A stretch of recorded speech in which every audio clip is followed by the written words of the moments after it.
Comhrá Le Tomás de Comhrá Le Tomás. Bílinn gachtaí céadaoin I gcóir le EIRGRID. Be mé caint le imróí caide agus be cad é cracagain agus comhrá I caint ar gach ní buinteach le caid. I remember saying to him, "This is some trip, Sean Murray. This is unbelievable." He says, "It's not a trip, Muggsy. It's a tour." And I was like, "No, but you know what I mean." He says, "No, I don't."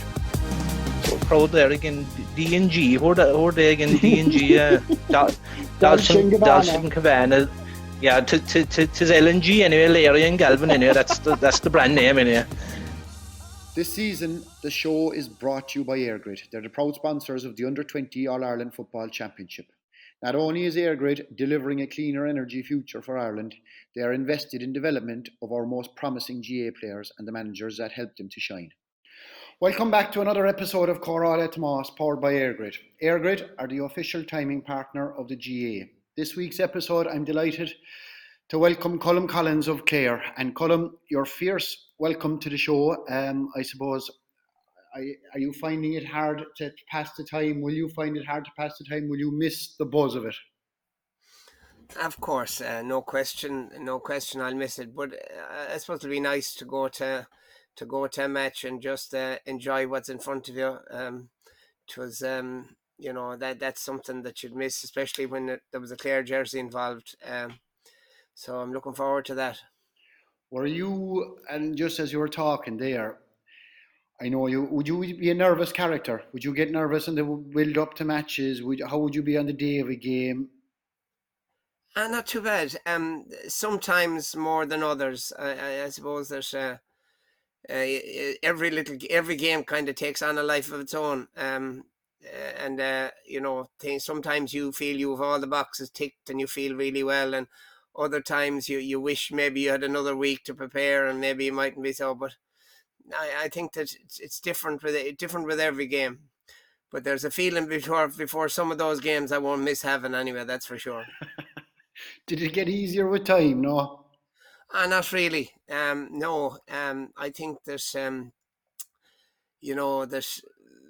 was a lot riding and a lot of our games, and you would be, I suppose, a little nervous, but it was overall it was very enjoyable. Like anybody talks to Clare, and I know the western half of Clare, and there's huge football there, but it'd be regarded as a hurling county. Would that have been an issue for you being in charge of the Clare footballers? I know your own two young fellas, Sean and Podge, would have played both, but was it an issue, say, getting the right fellas you needed in playing with Clare?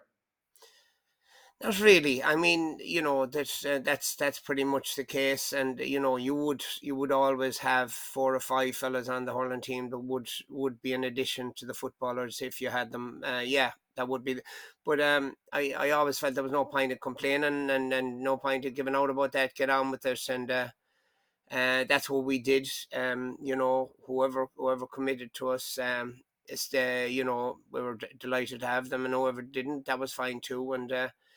We never went after them if they were out and we were still in or anything like that. We always stuck with our own players, and I felt that was the right way to do things. How did you start out in management? Like, did you say, was it underage? Was it with the club? Was it with Kilmehel? Where did you start out? I was constantly doing something. I remember back a long time, that in Kilmehel there used to be after Mass on Sunday, lads would hang around, maybe they'd have a few drinks or they'd go to the shopping would have to be done or whatever, and there was a whole load of kids hanging around the village, and we organised a league for them after Mass every Sunday morning. I remember that's going back a long time. I remember in schools I was always doing something in I taught for a few years, and I was always doing something with the school's team and that. And I had really good coaches when I was playing myself. I mean, I was lucky enough to have Ogie as a coach in Mary I, and he was inspirational. He was really brilliant, and I don't know. Did you know Tom Downs? He was Central Council delegate for Clare. He was the first man that introduced us to football in our home club. And he was excellent as well. What do you think if after the years now you're actually spending, I'm not saying, geez, we're not writing you off at all, Colm, you'll probably come back in some other form somewhere. But what would you say is the looking back on it, that the best trait to have, or the most important thing to have as a manager? Oh, good Lord. Is it a jack of all trades? Is it a bit of everything, is it? I suppose one of the two things that we used to always say to anybody who joined us was that they'd have a growth mindset. That meant that they would believe that improvement was possible, and that they wouldn't be stuck in any rut about he's gifted and he isn't. And the other thing, I suppose, is the ability to keep your mouth shut about what's going on in the setup. That whatever happens inside stays inside, and that there can be an awful lot of hassle caused by loose talk and stuff like that. And they're too important. But like the amount of other things that you need to be, it's like management is like you have to be a jack of all trades, really. Did you find, and I'm only laughing because I'm thinking of Paddy, are the Clare people hard to please, Colm? And they had Did you ever have tough times with them? should listen to me, of course. I mean, I'll never forget. We were playing the Division 4 final in Croke Park, and I was quite satisfied that the aim had been achieved. We were promoted, and I wasn't really getting too excited about whether we won the game or not. But our supporters left me in no doubt that that winning the game was very important. But by and large, they've been very good to me, Tomas. I've got great support, and I haven't had any. I haven't had any of those nasty letters or anything like that coming in the door. To be honest, I haven't. Say, if you compare it, Colm, and I know we all enjoy it and we have a passion for it and all that, but if you compare it to when you kicked off and previous to that to now, how has it for you? Has it changed in any way? Is it a tougher job? The whole thing is constantly evolving, Tomas.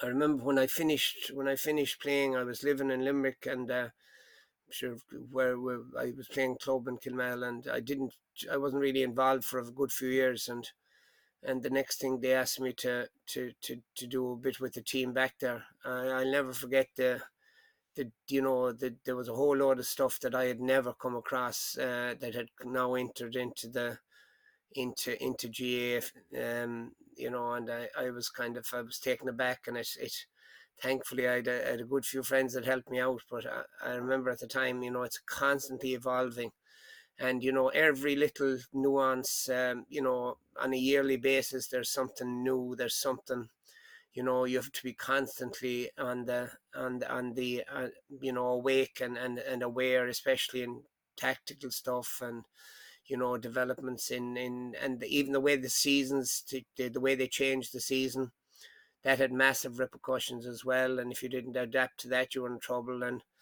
like stuff, then of course COVID was thrown at us as well, and we probably didn't react as well to that as some other counties, and so on. It's constantly evolving anyway, that's for sure. The if you go back to the start of it, right? And am I right in saying Paddy had been above there, Miko had been above there, and Clare were in Division 4 at this stage, Colm? Am I right in saying that? Yeah, What? Clare were Division 4, but to be fair to the people who came before me, they should have been promoted 2 or 3 times before I came on board. Like, I was quite confident going in there that to get promoted out of Division 4 was very achievable, because on 3 or 4 occasions in previous years it come down to the last day, and it come down to just very silly little things that cost us. So I was quite confident that we had the stuff to get promoted anyway. That was something that I was sure of. The A lot of the lads that I talk to, and it isn't over lately, but down the years you'd hear stuff about different fellas. But a lot of the stuff that I would have heard about yourself, Colm, was that when you went in there, you put structures into place, you got it organised, you made sure they wanted for nothing. Was that the plan before you went in there, or was it a case you went in, you saw what was happening, and you say, right, I'm going to change this up, or did you just plough away? Well, I think you have to put the structures in place. I mean, there was a fierce culture at the time in Clare football about you know, bitching and complaining about things, but doing nothing about them. So what we said from the start is that we quit complaining, just get on about it, and let's see, and let's earn everything we get. That don't be looking for stuff without justify what you're looking for with performances, and as you said, rightly said, put proper structures in place that everything is done properly, and that there's no excuse, and that there's no that anything that we did we took responsibility for, and we tried to improve the things that needed improving, and it's I suppose it's not rocket science. I mean, it's any good setup. That's really what you've got to be aiming for, isn't it? It is, of course. Was there any teething problems? Was there fellas like that? And 'tis the same in every setup. Fellas are used to a certain way and probably comfortable, and you're obviously trying to make them want a little bit more and take responsibility themselves. Was there any fellas you had to crack the whip Um, with? well, not really. Things kind of happened a bit naturally. Um, there was the old team was kind of coming to an end, and some of the lads had been gone before I came along, and had gone, as when I came in. So it wasn't so much. There wasn't any whips to be cracked really. I mean, I was extremely lucky in that a lot of the leaders on the group were fellas that were real stand-up guys that wanted to succeed and were prepared to live the life that to walk the walk, and to do the things that were required to succeed. I mean, obviously Gary would be an example, and Gordon Kelly would be the two glaring examples. I mean, those two were two really professional guys, and David Tuberty, another one. Like, there was numerous, of course. The minute you start mentioning names, you leave out people. But those three in particular, like, they were great leaders and great people to have in your corner, and they were ambitious for Clare, and they were a massive help, massive help. And say, when you started out, county board backed everything, but it was up to you to start getting results straight away. Did they start coming straight away? Say from the first time you went in, Yeah, did you yeah. change anything in the way they There was, prepared or trained or anything like that? Not really. We there was a kind of there was this thing about the county board, and my experience with the board also, that they were more than fair with us, and I think that it's very important, if you're to have any chance of succeeding, that everybody's got to be working in the same direction. And thankfully, in my period anyway, that the board supported us 100%, and I wouldn't have anything but good things to say about the support we got from the county board. The underage column, you'd be famous for going to every sort of a school's game, club game. Was that always the way before you even got involved? Like, you'd know inside out what was in the county, what was coming. How you would, yeah, there's, I mean, a lot of that's just plain interest anyway. That I'm quite sure that won't stop now. But like, if this wasn't on tonight, now, there was under 15 finals in Cusack Park, I'd probably have been above it those. But what you call it? It's just something that you're interested. I love football. It is my game. I just, I would get more out of watching a football game than any other sport. And I want to apologise to anybody for that. And I would go, and I'd love watching, especially young lads games. Some of them, some of the stuff you see is incredible. Like, they're and colleges games, the standard in colleges is excellent, and all that. And I get a big kick out of watching those things. And of course, in the job that I was in, it was great to know what was out there and what was coming through. There was, I'd have a big thing about colleges. I'm involved with a 20s team in Kerry, and I do think, I don't know, is it because of the calendar? I don't know, is it because of everything that's there and you're trying to fit it, and it's very hard to keep everybody happy. But the Sigerson is a great competition. The 20s or the 21s for a long, long time is a huge competition. But I don't know, is it the only competition, Colm, in the country, the EIRGRID 20 competition, is it the only competition in the whole country that is no backdoor? Like, we just about got over Clare this year, just about got over Clare, but had Clare a backdoor, they would have gone on and they would have had a chance to beat other teams.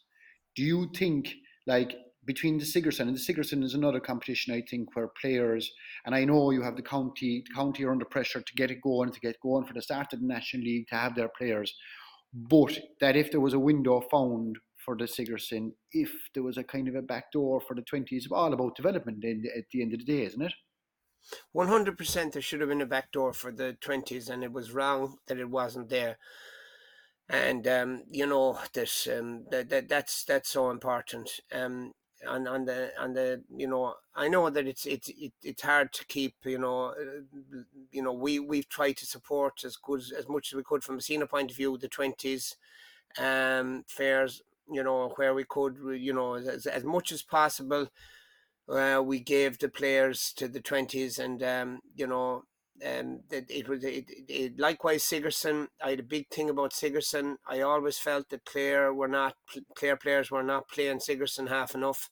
I remember having a very good minor team, and they all went away to college, and I started ringing the GA development officer in the different colleges, and these fellas didn't even bother going to trials for the freshers team, So I had a big thing, so that meant that I suppose I was unusual in that sense, in that I wanted them all playing Sigerson, and I was prepared to take the medicine with it. Like, that there were times when you were letting them play on a Wednesday night, and you might have had a league game coming up, or you'd have some other game arranged. So, but I always felt it was very important for their development.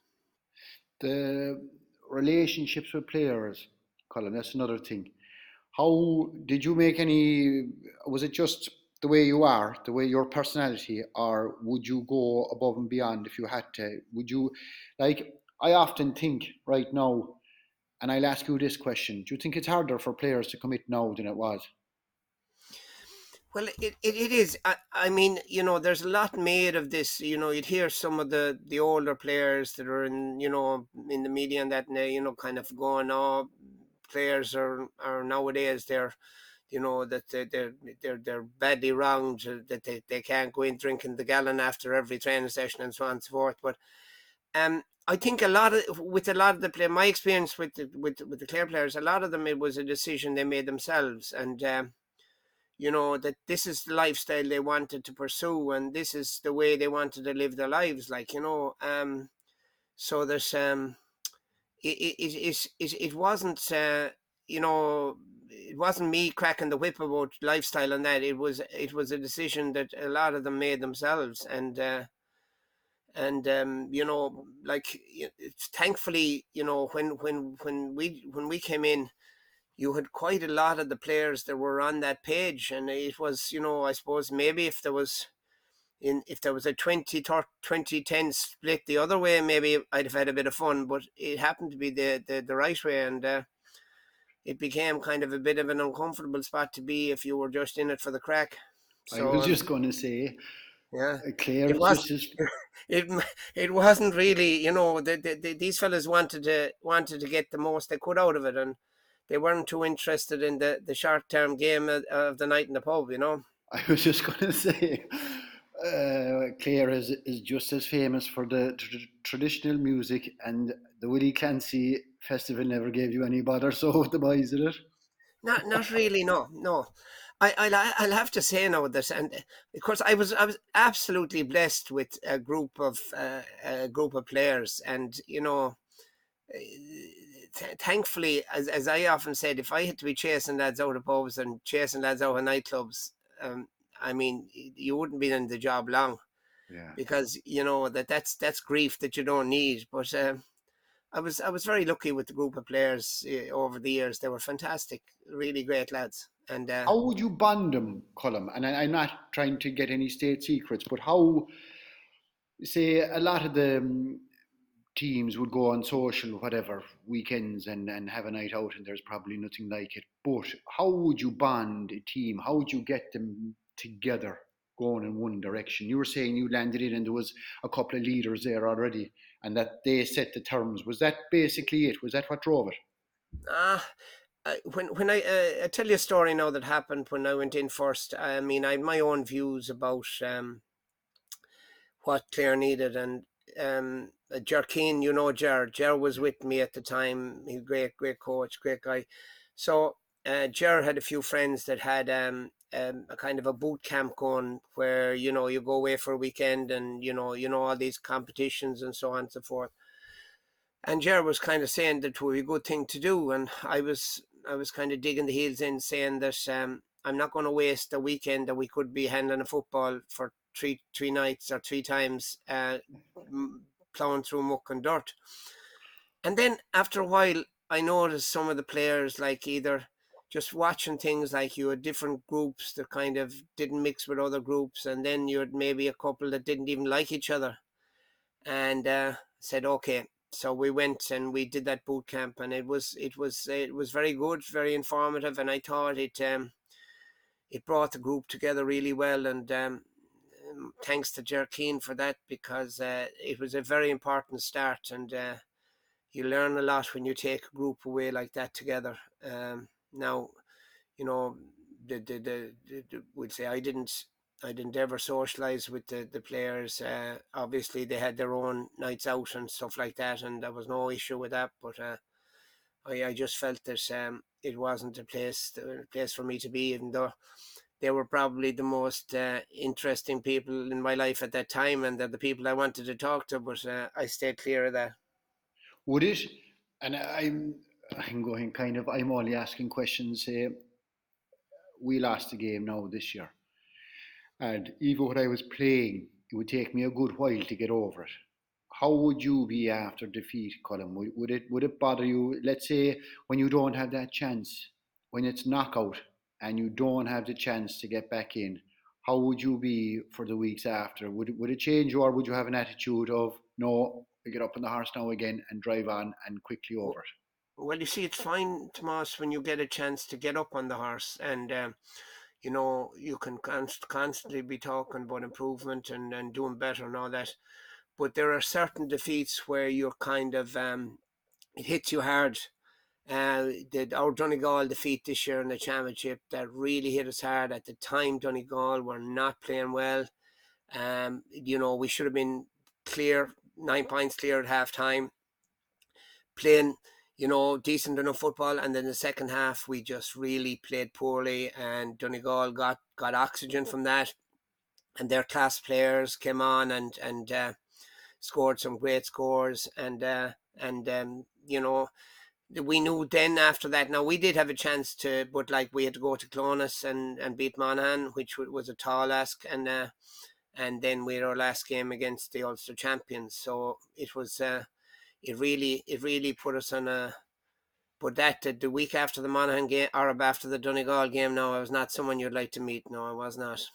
Yeah. And Ennis, Colm, Ennis is always, I don't think there's a team in the country that would have liked it. Was that something he worked on? Was that something he tried to make a fortress out of your own place? Yeah, it was something we spoke about from the start, that any team coming to Clare, you know, shouldn't be going down the road afterwards saying that that's been a really pleasant experience. So that, you know, that we said that we'd have a bit of pride in our home ground and playing our home games, and make ourselves a really formidable outfit at home. And by and large, I suppose, you know, the performances at home were quite good. You know, I suppose there are exceptions. There are this year, especially. You know, we had a game against Kildare, we had it put away, and then we let Kildare back into it and probably cost us. You know, and that Donegal game as well. But by and large, we try to do our best at home, and try to make it a hard place to come to. When you see Cork at the moment now, and Cork are doing very well this year, right? What you did above in Clare, and do you find it kind of annoying at times where people say that was a blip? but that you actually played well above there on the day, and that you had your homework done or whatever it was. And Ennis was always going to be a tough call for Cork, but he won that game because he deserved to win it. Yeah. Well, I felt that morning. I'll never forget. I went up to the wood that morning and had my walk, and I was 100% sure we were going to win that match. I thought we'd played Cork twice in the McGrath Cup and in the league. They beat us twice, and I never felt that before any match that we had our homework done so well and so clear, and everybody was on the correct page. We normally meet in the Temple Gate, and before the match, Paul Madden there, the owner, he gives us a room there, and we meet there 2 hours before the match and go through everything. And I'll never forget coming out of that meeting. I turn around to Mark and Brian. I says, "We're not going to be beaten today. I know that." So it was just a matter of getting on the pitch and get it. Now, you know, it took a score in the last play of the game to win it, but I always felt we were going to win that game. Is there say, what was the highlight? And I know it's a very hard question, Colin, but was there any highlights, I suppose I should say? What were the days that gave you the most satisfaction of all? And it mightn't be the ones that people I would obviously say. Yeah, I say, I suppose the first year we went up to Antrim in their last game and needed to win it, and played it in Cregan on the shores of Lough Neagh with and we won that game convincingly. So that was big. And I suppose the win in Croke Park against Roscommon, the win against Roscommon in Salt Hill, one of the, there was a couple of games like our first game with Kerry in 14, where we probably should have won the match.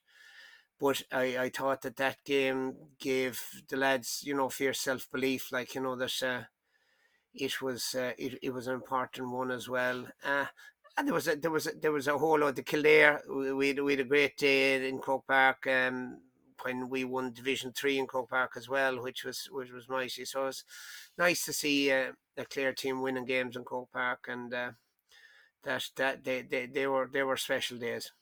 Will you, and I know, will you miss it, do you reckon? Do you reckon right now, and you've had a week or two to kind of come Oh, around? no question, I'll miss it. But to be truthful, Tomas, it was very unusual. When I got the job first, the county board offered me 3 years, and I said no, I won't take 3 years. I'll take it a year at a time, and if at any point it's going downhill, I'm prepared to step down.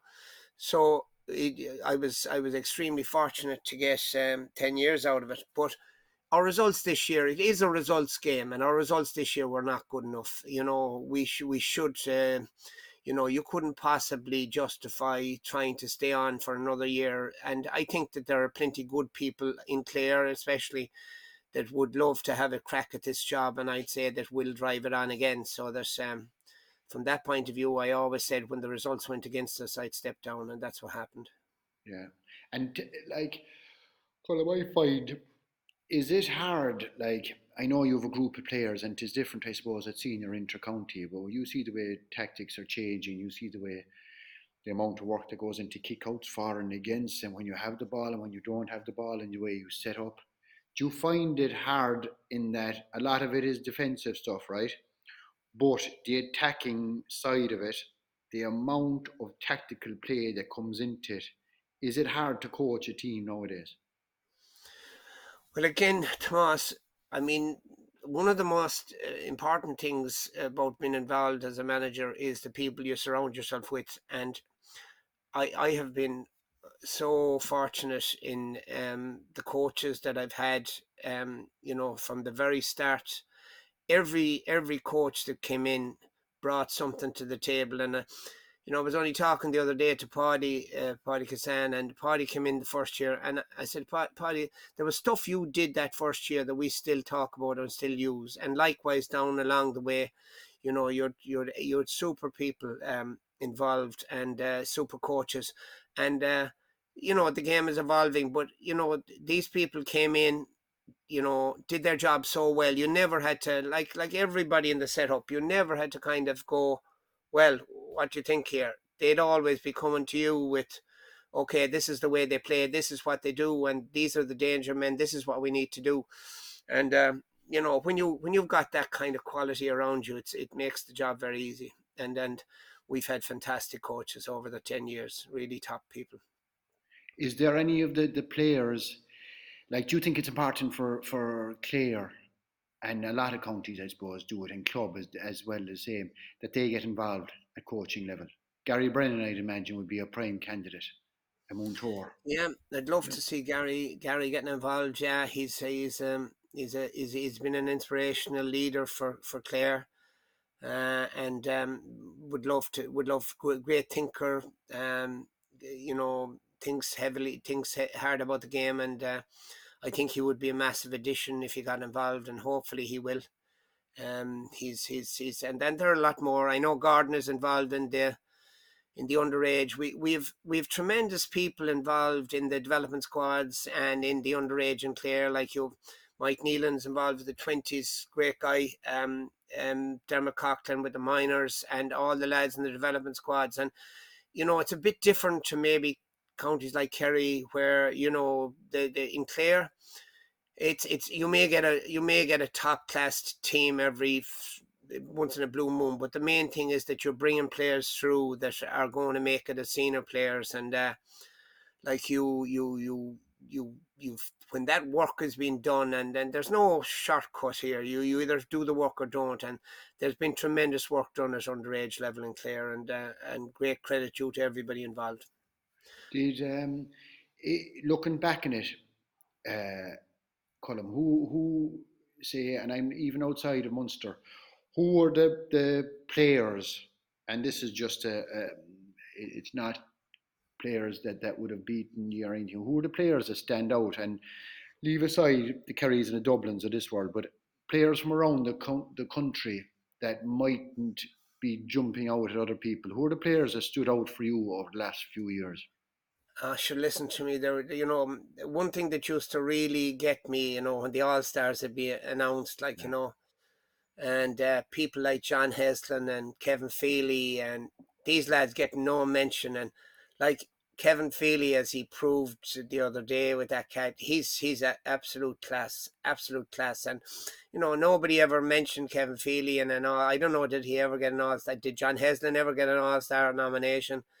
These lads were Niall Murphy from Sligo. They were serious footballers from counties that wouldn't be in the, like, you take Ian Corbett for Limerick. Mother of God, what a footballer! And all these guys just they're never. I think that hopefully now, with the advent of the Tailteann Cup, and that that there's a Tailteann Cup of All Stars as well, and that hopefully they're taken off with the All Stars, and they play exhibition games, and they're treated with the same respect as the Sam Maguire All Stars. But stop, there was some really fantastic players in the lower divisions that that never ever got the credit they deserved.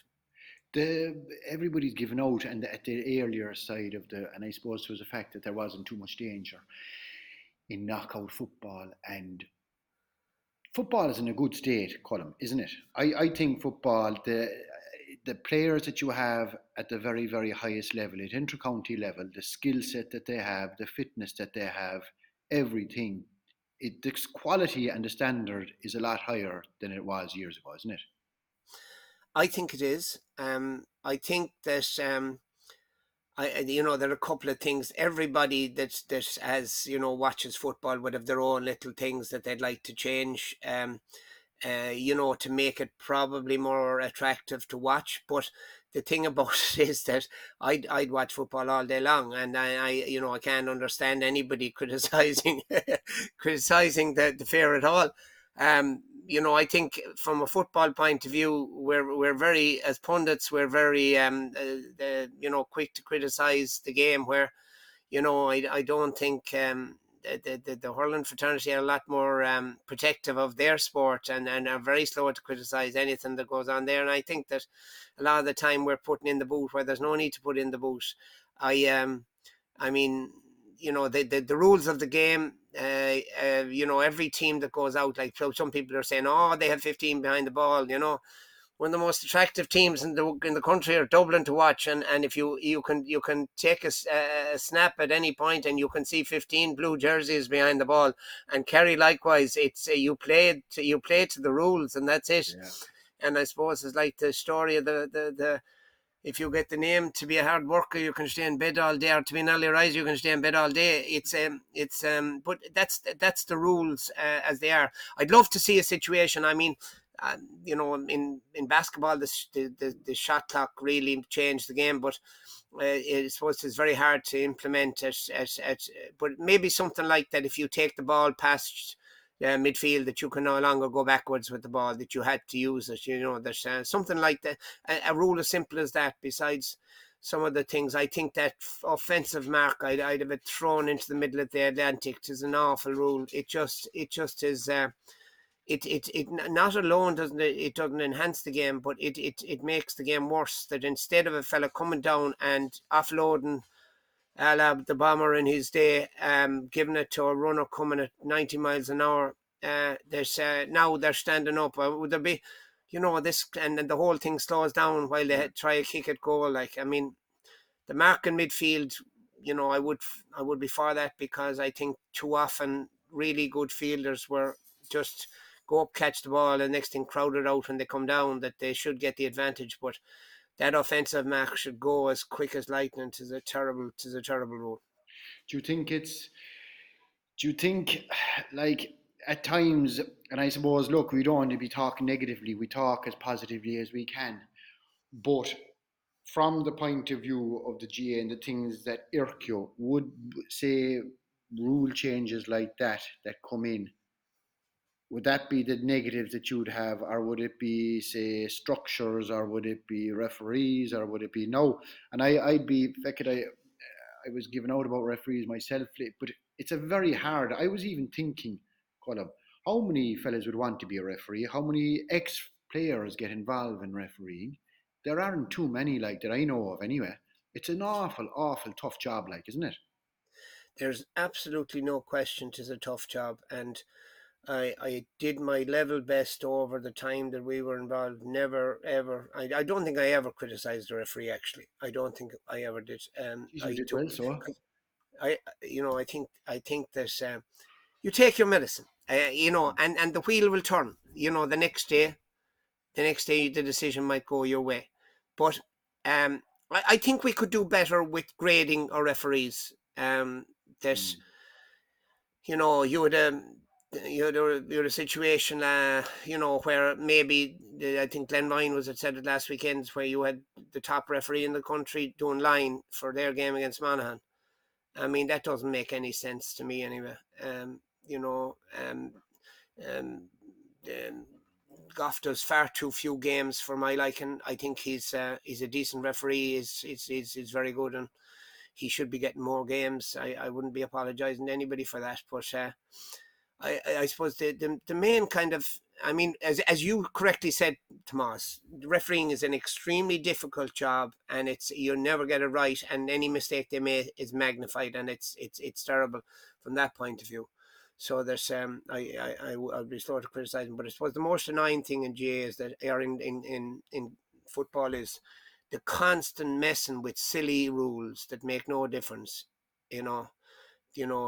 There's a whole load of rubbish coming in there now about kick out, and oh God Almighty, and like, to my mind, the only thing that I would like to change is that one where if you take the ball out past midfield, you cannot go back. You've got to use it. And that's what the result would be. You will have to use it. Yeah. This kicking ball back 40 yards and recycling, that should eliminate that, and that would make a difference to the game. But I think we keep trying to snipe away at little things that make no difference, and don't do anything for the game. I'd have to mention it, Colm, as a father. I say 2013 with the hurlers, that was huge for you, with Podge involved and winning an All Ireland. And the fact that Clare is so, was it ever difficult for you to deal with say, managing him, and maybe him having to choose over hurling and football? I'd say it was very hard for himself, like, was it? Well, you know, well, really, what you call it, there was never initially. There was one year I think Davy allowed them to play both. But that kind of, I think the way the GA was going, that was kind of, it's almost impossible now. It's gone to a ridiculous stage where you can't even play both at minor level now. Like we had this year in Clare now, we had a heap of good minors that were on that hurling team that won the All Ireland, but they didn't get to play football because the two games were on the same week. They've absolutely murdered that and this hasn't come from inside. This has come from outside. So that I think the way, like the time we beat Roscommon in Salt Hill, the hurlers were playing the following day, sure, and I know well that any mistake that was made by Podge on the day, I suppose, would be saying, "Oh, sure, how could he play? Sure, he played football yesterday." So, Yeah. But eventually, there was no decision to be made. He never actually had to pick. I think that he was to be dropped off the hurling, or he dropped himself, and then he started playing just by choice eventually, or whatever happened. But I never put any pressure on them to play either. Whatever they wanted to play, they were fine. We were fine with, and we supported them in every way, and we enjoyed just as much watching them playing hurling as football. Do you think it's, and I'm only thinking of the great Teddy McCarthy, Benachte, Lena Anam. Do you think it's possible to do both in the modern game? I think the way that the structures are now, it's impossible. You can't do it anymore because of the way we've structured the season.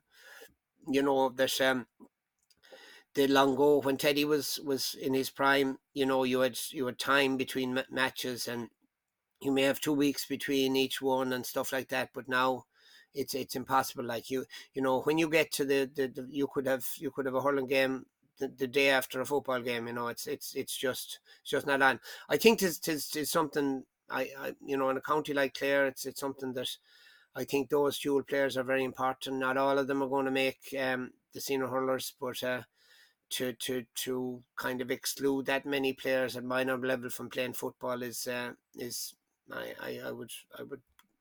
wouldn't be happy with that. But that's the way the fixtures are, and it's hard to blame the kids. Like, How would you be for the rest of the championship? Will you go to games, Colin? Will you go up to Croke Park now? Will you go to, do you normally go to All Ireland finals? I'd love, yeah, what you call it, the All Ireland. I go to the All Ireland every year, and it's a fantastic occasion. We'll miss the fact that it's not on in September as normal, but I think we'll get over that. What you call it, I was at the Cork Mayo game the day after we played up in Derry, the last game. But I would enjoy it. I think that you get a lot more when you go to see a match. You see a whole lot more than you'll ever see on when you view it on telly. So I would enjoy that, yeah. And you won't be you won't be wound up or worried about opposition or worried about your own fellas. That'll give you a No, bit of a no. break. You want, that it's gas. Some days you'd be going out watching a match, and you'd only be watching a certain play or a certain player or a certain way they were playing, and you'd kind of almost the game would be kind of incidental to us. But thankfully now we'll be able to watch the whole game. Is it pointless to try to pick a winner at this stage? A winner of the All Ireland. Yeah.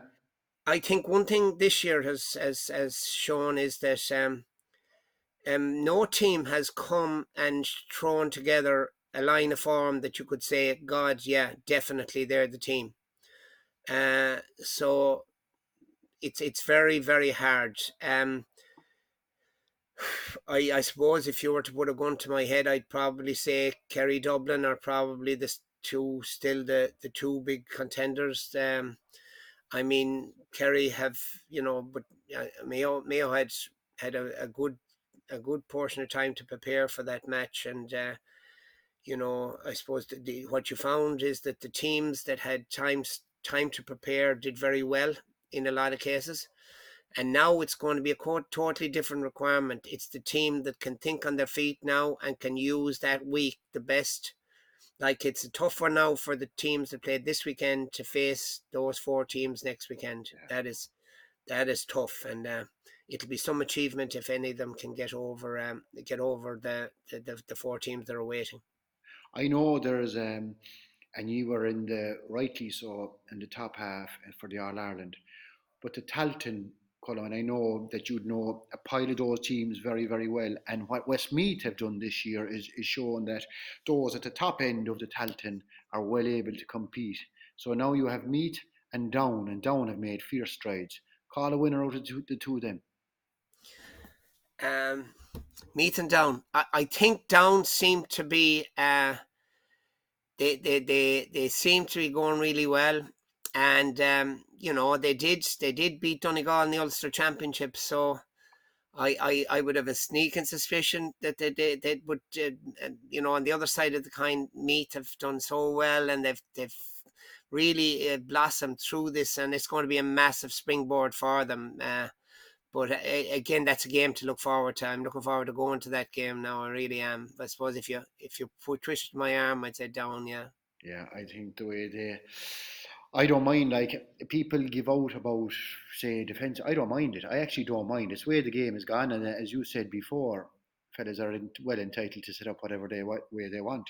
But I don't mind it as long as, and I think it was Cork there, the last day I went down to the park and I strolled the way down in the first half, they were kind of laboured enough coming out with the ball. But Jesus, in the second half, they went at Roscommon and they went at him directly, and it wasn't always kick passing, but they were bursting out with the ball and they were hand passing it and they were moving it. So I'm looking forward to it as well. I suppose, and I said it already, you'll miss it, right?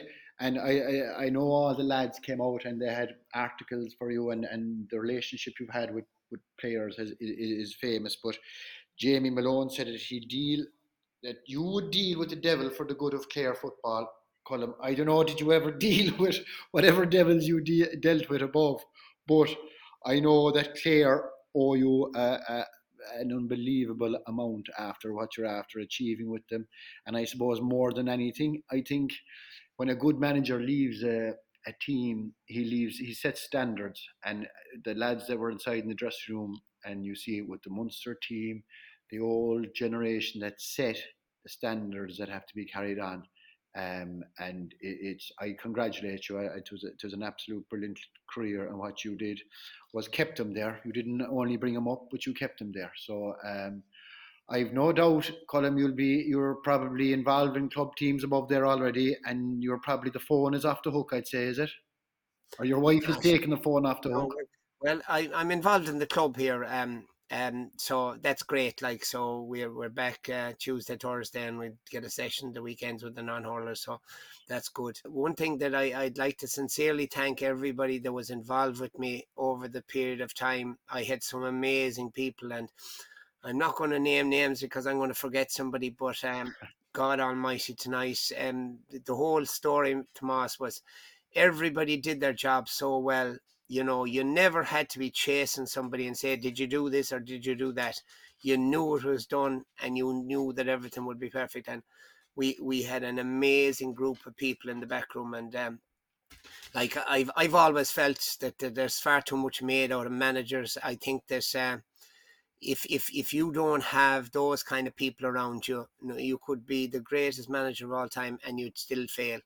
I think it's vital to have good people, and God Almighty, we had them in spades in Clare, in every area. And I know that I met you coming out after Offaly played Clare last year.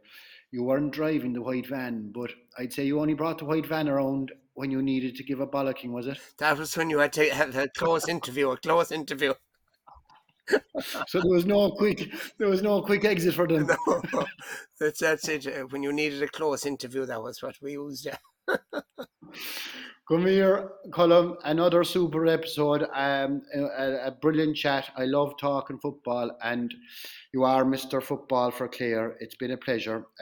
Thanks to EIRGRID. Without them, this wouldn't be possible. EIRGRID are leading the transition of Ireland's electricity grid to a low carbon future. If you want to listen back to any of the previous episodes, simply click in the link in my bio. We'll have another episode next week. Garamila Mahagat, Colm Asofson. Thanks, Tomás. Son. Thanks again to our sponsor, EIRGRID, proud supporters of the EIRGRID Under-20 All-Ireland Football Championship and leaders in Ireland's pursuit of a cleaner energy future. Don't forget to follow, subscribe and review. Garamila Mahagat.